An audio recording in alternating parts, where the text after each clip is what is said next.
Delores is loose in the real world with the knowledge and resources to enact her plan for revenge. But she's about to discover that not all humans are like the guests she's met at the park.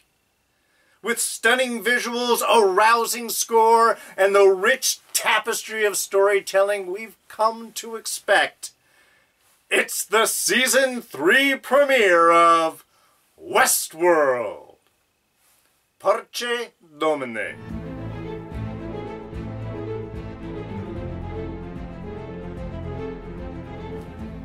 Hey everyone, D here, and welcome to this week's review of Westworld, a return to Westworld. So, yes, of course, spoilers coming your way. And as always, I do want to tell you about our quick jump index system. If you are new to reviews, just take a look down in the description below. We'll have this entire review titleized, time-stamped. You can jump to the end of the review first, you can watch the beginning last, you can watch this review in any order you'd like.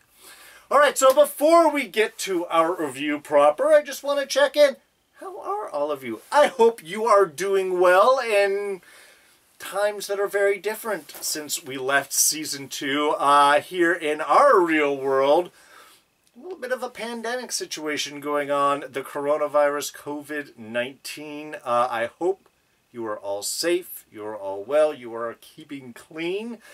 Here where I live in LA, we just got notice that starting at midnight they are going to be shutting down all the bars and restaurants and large gatherings, and cities about to go into lockdown. So yeah, interesting times we live in. So sci-fi is always a nice kind of escape, a way to look into the problems of our world from a safe, secure environment. And since a lot of us are facing lockdown now, we've got plenty of time to watch these shows. So let's get to it.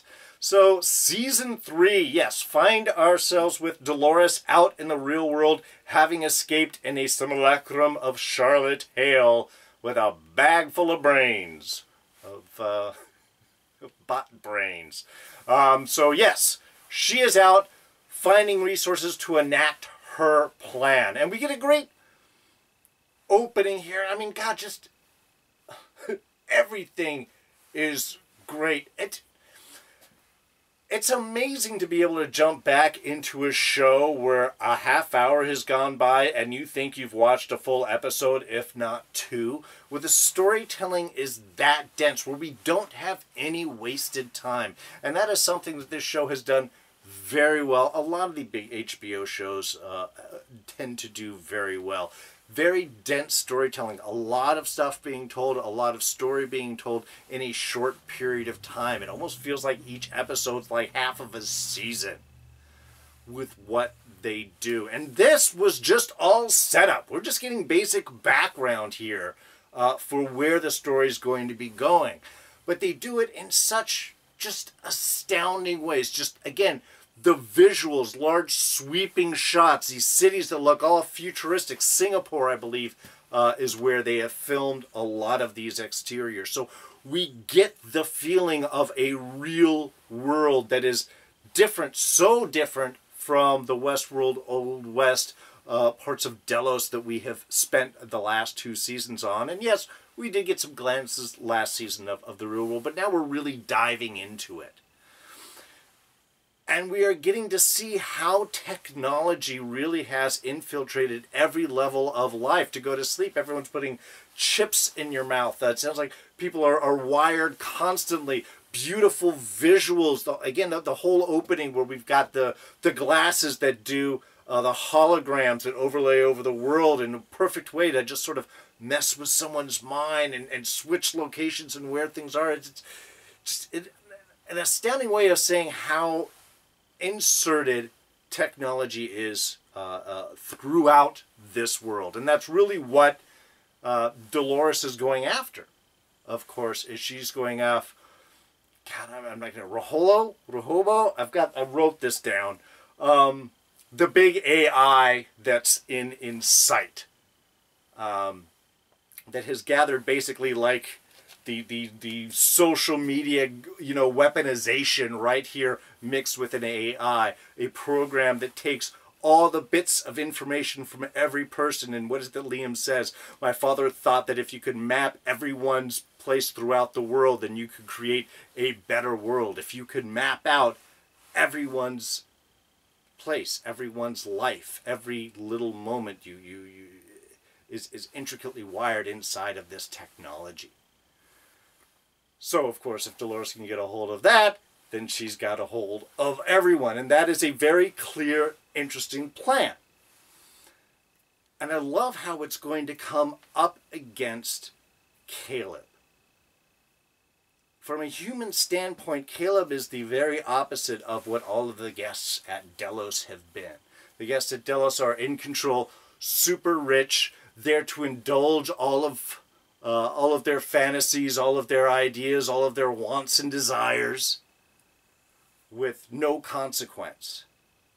Whereas Caleb is a man that is living a life of consequence, of constant consequence. An ex-soldier who's lost a buddy of his, and I love how they intricated Francis's story throughout all of this, where you think that this is a buddy he needs to reach out to. And again, it ends up being an AI, another intricated program to help him deal with the loss of his friend and trying to reintegrate into the world. So again, we get these constant overlays of technology. And the idea is that he's someone that is trying, again, to fit back into the world, and someone that simply does not. What he's talked about, that it's a meritocracy, that everybody gets a place where they fit in perfectly. But what if you don't fit in perfectly?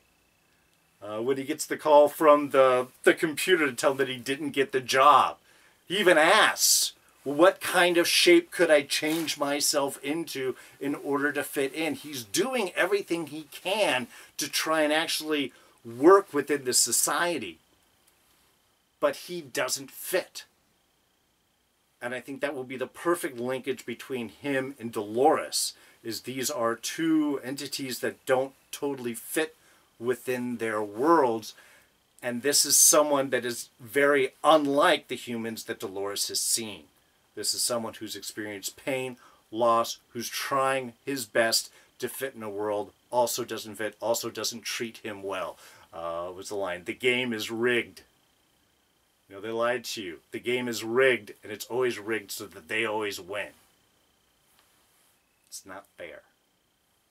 And of course, to get through that unfair life, Caleb is having to use the Rico app, which is just the perfect future way of doing it. Everything is a game. That's kind of the interesting things in this. Not only within this app that is tracing down his life and giving him the access to do crimes to the level of commitment that you want to do. Low-level crime, medium-level crime, high-level crime. It's a dating app for crimes. Which is kind of a very interesting way of doing it. And everything is done by ratings. It's like, again, his life in the real world, the meritocracy, trying to get his job application done right, is the exact same thing as with this app. Everything is leveled out like a video game. It really does make all of life very video game-esque. And it's kind of an exciting way of doing it, but also a little scary as well. So, just the way that they have created this futuristic world as something that we could see 30 years in the future from us. If we let social media, build out, if we continue this integration, if we get a more robust AI programming, data gathering collection, systems for working strategy, that this is really a world that we could end up getting into, that this could be a future. And it's not the shiny future that the parks seem to sell, where technology is there to serve you. Here in the real world, you're almost there to serve technology. So kind of seeing these two worlds interact, I think is going to be an exciting adventure for this season. One thing I always love is excellent use of music I find soundtrack really sucks you into the storytelling. It really invokes those emotional responses to the grand visuals that are being displayed in front of us. And I love the choices they use with this, especially the opening bit when we're kind of like through Dolores' eyes getting introduced into this new world. And the music choices they use, very Blade Runner-esque, very strong Vangelis influence in that bit. And it does, and it gives you that same sense that the music does in Blade Runner of wonder, of amazement. Again, it really pulls everything in. And then, of course, we get the big, stunning, sweeping visuals on top of that, which is just like total eye candy and immediately sinks us into the storytelling. And again, just a great opening bit. I have to say, that's one thing about Delores now. Every time we've seen her before, she tends to have been, or at least initially, the maiden in distress. I mean, that was kind of all of first season, and then last season she was much more of the fighter, the violence, the destroyer. It's very cool seeing her as just the badass, is just completely using all of her skills to be both the damsel and the badass, playing back and forth. And again, especially the using of the technology. I love the opening bit of how Delores is using this information. Because again, she left with the whole library, or several books, large chunks, of information on all of the guests. She knows where all of them have, what they have all done. She has tapped into all of their lives and has those, ways of what Delos wanted to do, of projecting those personalities moving forward. So it gives her a very strong resource in order to exploit to get what she needs. And of course we see that in the beginning as she uses that information plus some awesome holographic goggles in order to gain the initial first level access to this big massive AI that Insight has. And look, I also find it really interesting as a nice character move for her. While Delores is certainly willing to kill, that maybe she's moved to not wanting to have to. What does she say? It's I have killed, yes, but I don't want to. I've killed a lot of people, but I don't want to have to do that anymore. But I'm willing to, if you try to stop me. So it's kind of a fair thing, and she did give the guy a chance. He tried to attack her, and again, another beautiful use of those holographic goggles, changing where she is. He misses, Dros brains himself. And how she even ended that scene when the wife came is, "Who are you?" "I'm the one that sets you free." Which, again, is reinforcing a lot of Dolores's impulse. She wants to free her own people, and so in a way she's going to get caught up of freeing others who are imprisoned. So it kind of works both ways. But again, badass Delores is beautiful to see. And while the shootout in the park that precedes her meeting up with Caleb certainly was awesome to view, we have something else for our Scene of the Week for this week. And in fact, it was a scene that sort of kicked all of that off. Delores in the back of the truck, drugged, waiting for her moment. Which, of course, comes with the arrival of a cab with some figure in it that ends up being a copy of security guard. Perfect way to access into Liam's household. Replace the head of security. Boom! Love that idea. But what's really great about this scene is everything shot from inside the truck. Because it got you right there, right from the blade popping out of Delores there. Kill, grab the gun, shoot. We just keep that perspective. She leaves, we watch as that comes out. We see on the television screen our security head in his shootout, jump in the car, drive away. Delores goes up, shoots, comes back, gets in the truck, backs up. We see the guy getting up behind the truck, runs over him, then shoots and drives forward. It was just with that big pounding music playing the whole time. It was just, I mean, again, there are so many beautiful shots done, and this is just one of those composition scenes where with one single camera shots, we get multiple points of action happening. They're all naturalistic and tie into each other. It's just a beautiful bit of choreography there.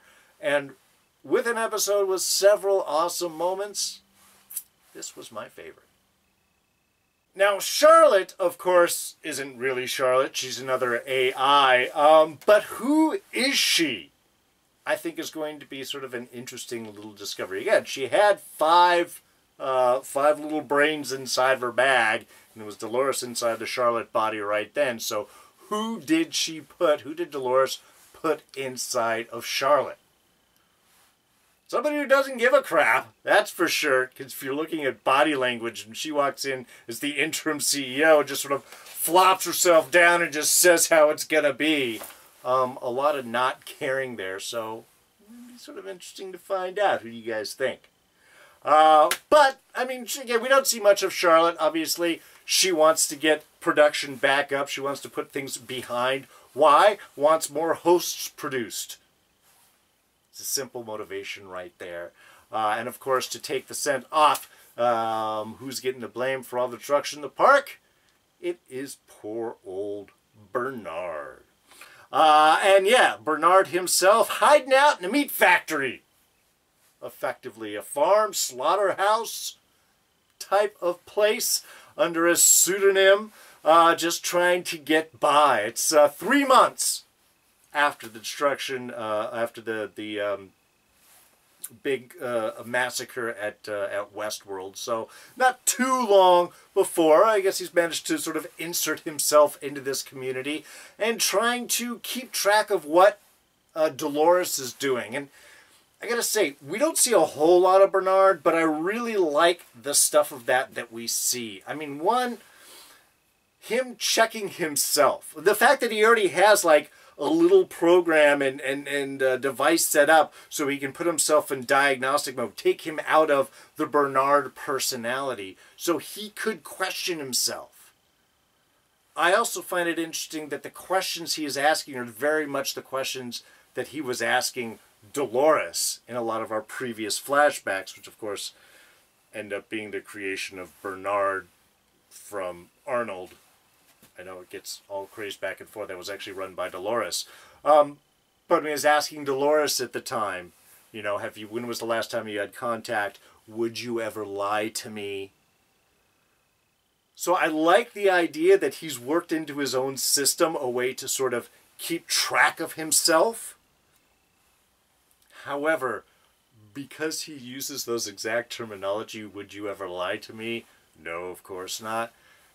And we know that Delores was lying to Bernard in those flashbacks. That this could be Bernard lying, and perhaps the reason that Delores has left him out. She said it's going to require the two of them, though they will not be working together, they will be opposites, enemies, is if he's still working some sub-program for Delores.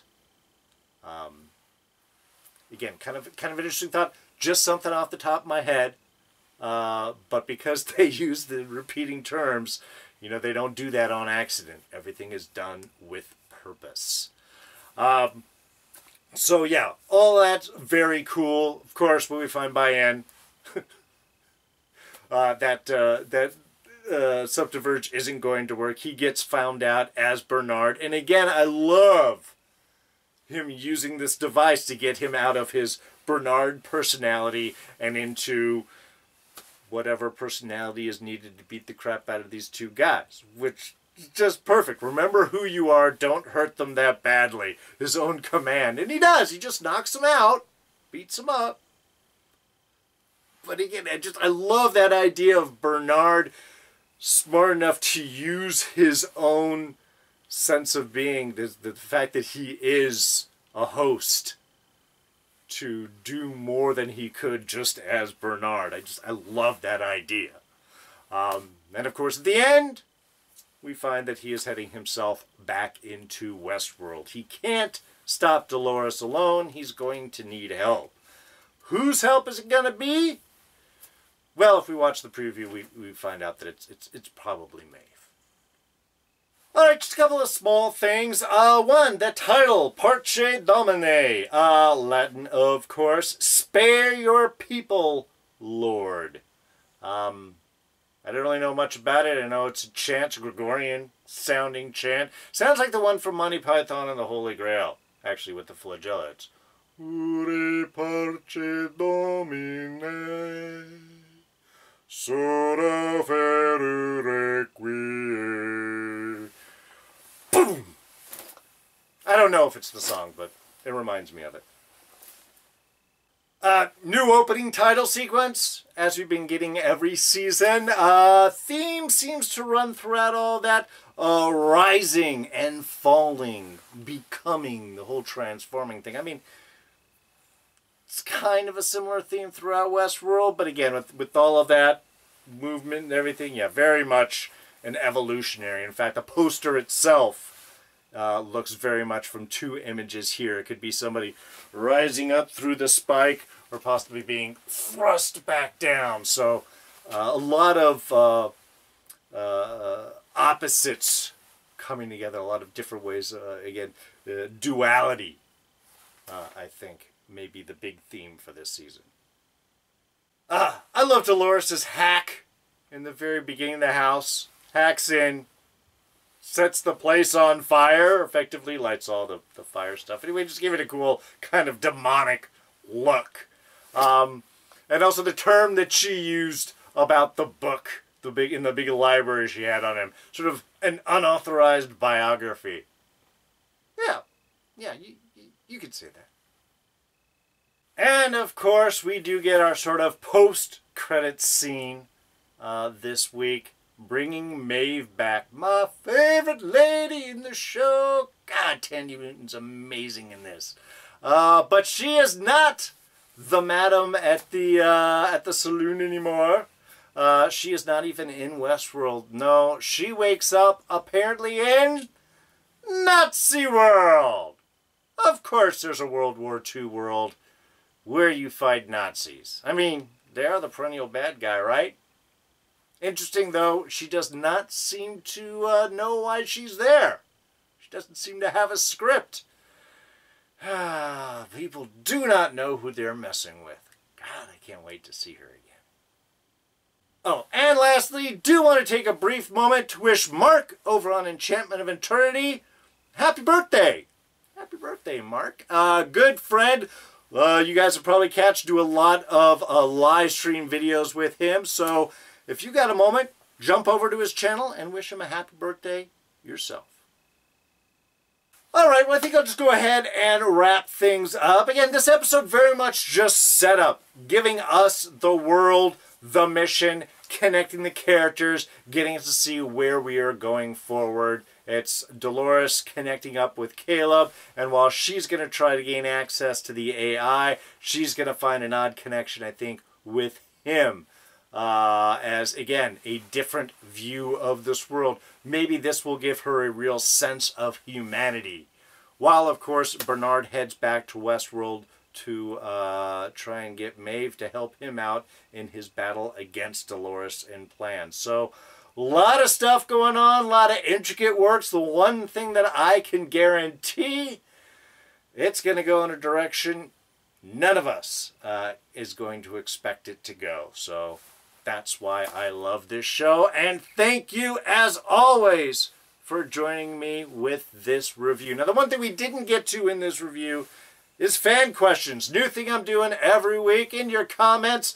Gonna go ahead and pick one of those out, answer it right here on the show. So, please be sure to put your questions, thoughts, ideas right down in the comments section. Tell me what you thought about this episode.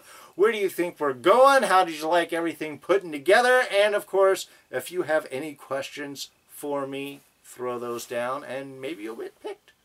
And if you enjoyed this review, please go ahead and hit that like button. You can hit the bell if you want to be notified whenever any new reviews are dropped. And you can always catch me on Twitter and Instagram. I am at Darren Jakes.